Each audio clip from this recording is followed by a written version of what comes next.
Bienvenue dans cette nouvelle vidéo Cricut. Aujourd'hui, je vais vous présenter Design Space lorsque l'on se connecte pour la première fois. Tout d'abord, vous devez télécharger l'application sur design.cricut.com. Une fois téléchargée, vous devez l'installer sur votre ordinateur. Lorsque l'application est installée, vous cliquez sur Se connecter. Si vous avez déjà créé votre identifiant, vous saisissez ici votre identifiant et le mot de passe. Si vous n'en avez jamais créé, c'est ici sur Créer un ID Cricut que vous allez créer votre compte. Vous remplissez les champs suivants et vous cliquez sur Créer un ID Cricut. Une fois votre compte actif, vous retournez sur Se connecter, vous rentrez vos identifiants et vous cliquez sur Se connecter. Lorsque vous arrivez sur Design Space, vous arrivez sur la page d'accueil.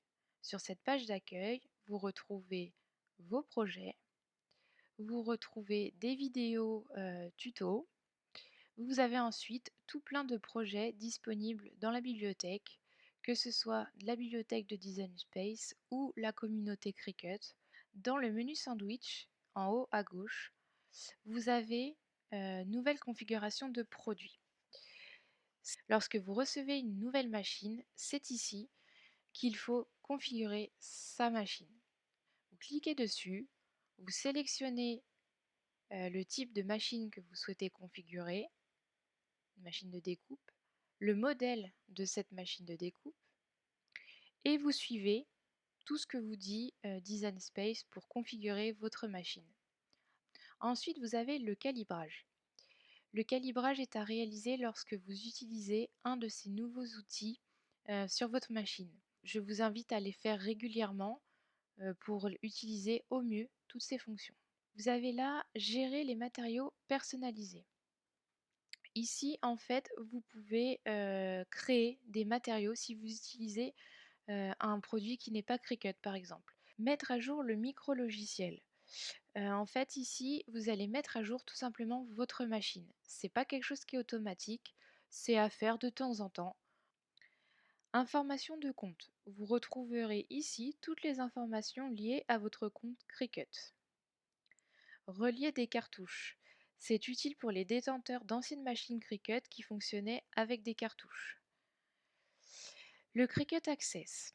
Vous pouvez souscrire à un abonnement qui vous permettra l'accès à plus de 150 000 images et des centaines de polices ainsi qu'une collection de projets qui s'enrichit de jour en jour. Pour souscrire à cet abonnement, vous cliquez dessus, vous vous laissez guider et vous pourrez choisir votre méthode de paiement si vous voulez un abonnement mensuel ou annuel. Les paramètres. Ici, vous allez sélectionner la langue de Design Space, l'affichage de votre grille, les unités de mesure.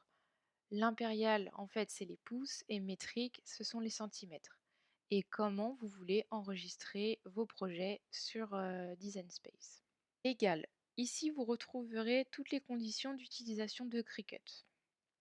Dans Quad 9, il s'agit tout simplement des nouvelles fonctionnalités. Ici, on vous montre ce qu'il y a de nouveau lorsque vous venez de faire une mise à jour, par exemple. Le pays, c'est votre pays de résidence. L'aide, en fait, vous permet de consulter toute l'aide disponible sur le site de Cricut. Ensuite, je vais vous parler de la barre de gauche. Le bouton gabarit vous permet de simuler un gabarit de support sur lequel vous allez appliquer un vinyle ou un thermocollant. Ça ne s'imprime pas, ça ne se découpe pas, c'est juste une simulation.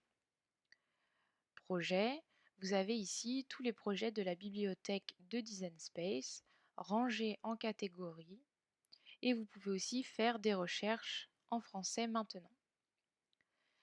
Dans les images, elles sont aussi classées par différentes catégories, mais vous pouvez parcourir toutes les images et filtrer les images selon ce que vous cherchez à faire.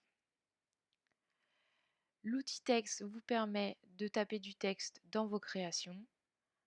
Les formes. L'outil forme vous permet d'ajouter ou de créer tout simplement un projet avec des formes géométriques. Le bouton télécharger vous permet d'importer des images, des fichiers depuis votre ordinateur. Ensuite, je vais vous parler de la barre du haut. Donc pour cela, je vais utiliser une image. Donc ici, on a retour arrière.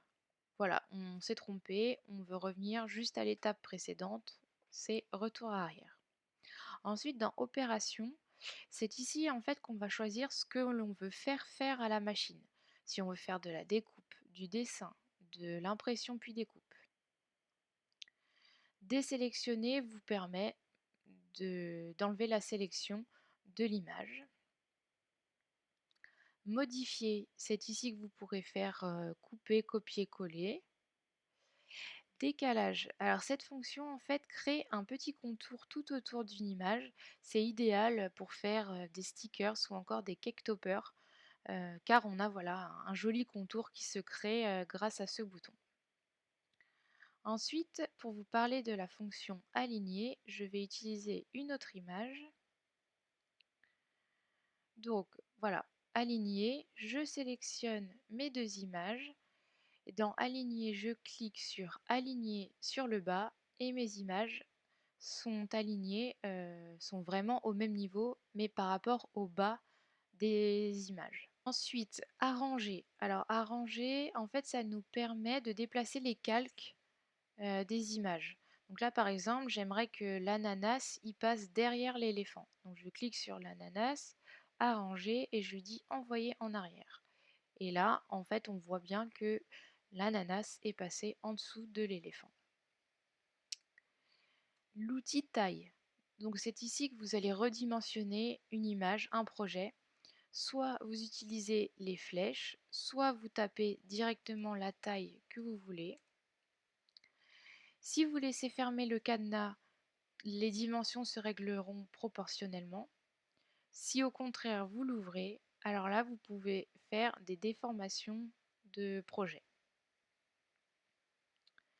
L'outil rotation vous permet de faire tourner l'image. Grouper vous permet en fait de regrouper dans un dossier tous les calques que vous souhaitez et après vous pouvez agir sur la taille en une seule fois. Et vous pouvez du coup dégrouper les calques pour les retrouver un à un. La fonction reproduire, ça permet tout simplement de dupliquer un calque. La fonction supprimer supprime le calque. La fonction couper fonctionne comme un emporte-pièce. Vous avez votre rond, vous le mettez sur le carré, vous sélectionnez les deux et vous cliquez sur couper. Vous avez toujours votre rond et le carré avec un trou en forme du rond et le rond tout seul. Ensuite, vous avez la fonction souder. À l'inverse, je remets le rond dans le carré, je sélectionne l'ensemble et je fais souder. Et maintenant, vous n'avez plus qu'un seul carré. Ici, vous avez votre carré. Et en fait, le cercle, vous voulez le dessiner. Donc, vous mettez votre cercle sur le carré, vous sélectionnez les deux et vous faites attacher. Et là, lorsque vous les enverrez sur le tapis, vous allez voir que tout est sur le même tapis de découpe. Et à l'inverse, vous pouvez faire détacher et retrouver les deux calques séparément. Quand vous avez une image qui a plusieurs calques de découpe, vous cliquez sur aplatir et cela vous permet en fait de tout rassembler et de faire une image prête à être imprimée puis découpée. Si vous faites désaplatir, vous retrouverez alors tous les calques indépendants mais en fonction, imprimés puis découpés. Je clique sur contour et ici je viens cliquer sur chaque lettre pour les faire disparaître du dessin. Et voilà pour les différentes fonctions de Design Space. Merci d'avoir regardé cette vidéo. N'hésitez pas à poster vos commentaires et à vous abonner à la chaîne Cricut France pour retrouver d'autres vidéos Cricut. Je vous remercie et je vous dis à bientôt.